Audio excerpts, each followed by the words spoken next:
どうもエルズと申します。モナコグランプリの週末が近づいてきました。少し前までは木曜日にフリー走行を行い、金曜日にはプレスや VIP 向けのイベントが行われていましたが、今では他のレースと同じスケジュールになっています。ちなみに水曜日には6月27日公開予定の映画 F1 のチーム向け上映会が開催されたようです。角田選手も参加していました。ちなみにフェルスタッペンとストロールは姿が見えなかったため欠席していたようです。フェルスタッペンの方はオンラインレースの配信で忙しかったとネット上では話題となっていました。ストロールの方は原因が不明です。この翌日の木曜日の記者会見に出席した角田選手などのドライバーインタビューを日本語訳してご紹介いたします。それではどうぞ。Hey Yuki, great comeback last time out in Imola. New weekend this weekend. Are you going to change your approach to maybe to the way that you go for this race?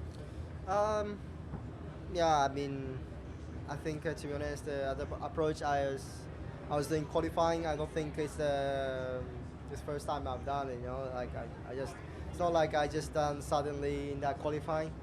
You know, I was doing it the last few years, and I didn't have obviously any crash with the V carb. You know, with a single lap time. So to be honest, it's just made me recognize how much still I'm not really understanding about this car. So yeah, I don't think I'm just gonna change approach. Just have to a bit of it, take it easy when you change something setup. And it looks like this car reacted quite bigger than how I used to be in a team V Cup. So yep, I think that's it. And I think anyway, the Monaco is a track. I have to anyway build up the pace. So yeah, it's lucky that I can build a pace slowly but slowly, and hopefully I can put it all together in qualifying. How much are you having to adapt your driving style, your technique to suit what the car needs in order to be quick? And also, will you be on the same spec as Mac this weekend with the front wing? I don't think we're gonna be the same. Even Imola, I mean, to be honest, I'm not really expecting to be the same in the next few races. Even Imola was different, but yeah, I'll just do my best. And anyway, I'm not really understanding about the car yet, the way exactly the limit is. Just Imola qualifying made me really recognize how much not still there's room that I can understand about car, and you know, each setups how much the car's gonna react. So yeah, I mean, yeah, I'll try to dig in those part area and focus on the area as much as possible for now, and let's see how it goes afterwards. Many people describe this as a high confidence circuit. How is your confidence now? I love this track.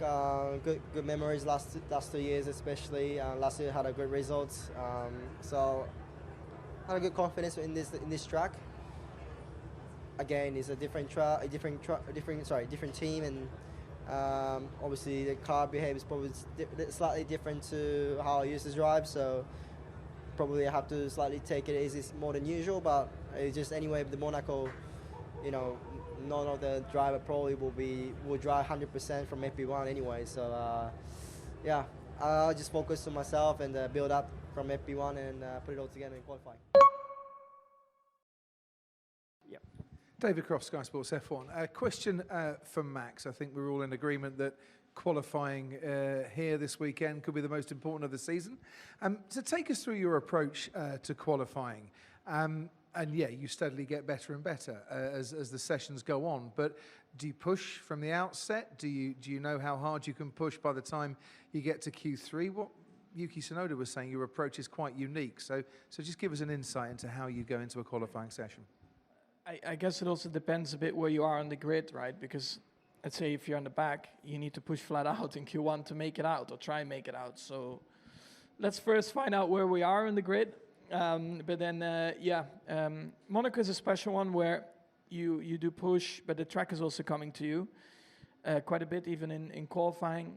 So you just have to be out at the right time. And of course, you know, traffic can be a problem in Q1. A lot of cars are out there. So it's always that fine line of how much you're willing to risk already. Make sure that you're in a good rhythm, and at the end of the day, a lot is rhythm because on a normal track, it's a bit more straightforward because the grip is good, you have space, like you get quite comfortable. But around here, I don't think you ever feel super comfortable. You're always on the edge. So through qualifying, follow the track.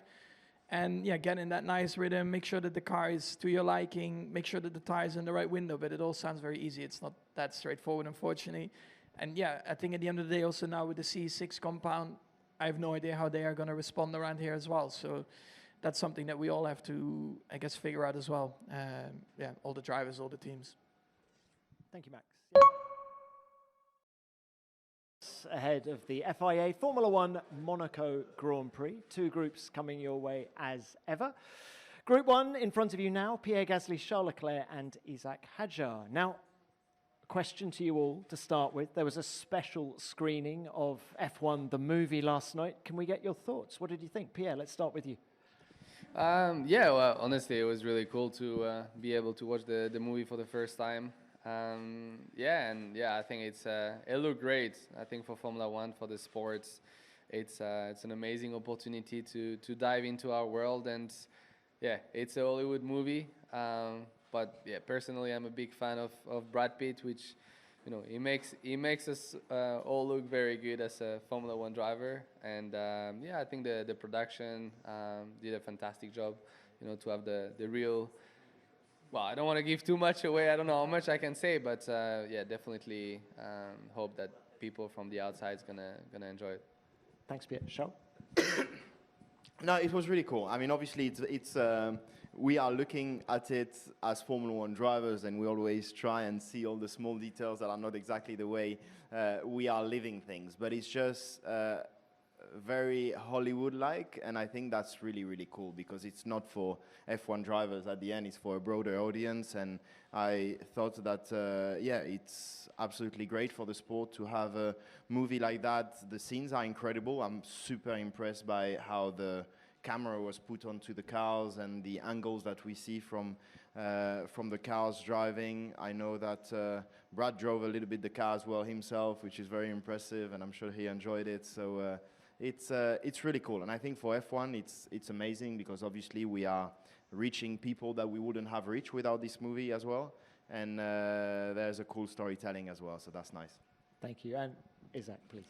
I think it was weird to watch a movie about Formula One. It was quite strange, and I think it's gonna send the sport into another dimension again. I think it's gonna make the sport even bigger, which is nice. And as both said, I think it's hard to give a feedback as drivers because we're really critical, But I think if you're a kid or someone who doesn't know about the sport, I think it's the best way to get started. Yeah. Brilliant. Look, thank you to all three of you. Can we come back? いかがだったでしょうか。角田選手は前線エミリア・ロマーニャグランプリでは予選9番で大クラッシュ、ピットレーンスタートとなってしまいました。モナコでは予選がより重要となるので、同じ失敗は絶対に避けたいところです。ちなみに角田選手のお父様がこのクラッシュに苦言を呈していたようです。F1 初年度も同じイモラの予選で同じようなクラッシュをやらかした。全く不必要なプッシュでした。5年目になってまたそれを繰り返すとはね。例えば予選 Q3 の最後のアタックで攻めすぎたんだったらまだわかる。でも路面状況も定かでない予選開始直後でしょう。セッティング変更したマシンの感触も確認できていない。あれだけ経験を積んでもまだそれがわからないのかと。父親らしい厳しいコメントだったと思います。角田選手はお父様に指摘された部分を修正し、モナコグランプリの予選ではしっかりと上位に入ってほしいですね。天気予報では土曜日に雨が降る可能性もあるようです。難しい予選となるかもしれませんが期待しましょう。そして今回のモナコグランプリは2回のタイヤ交換が義務付けられています。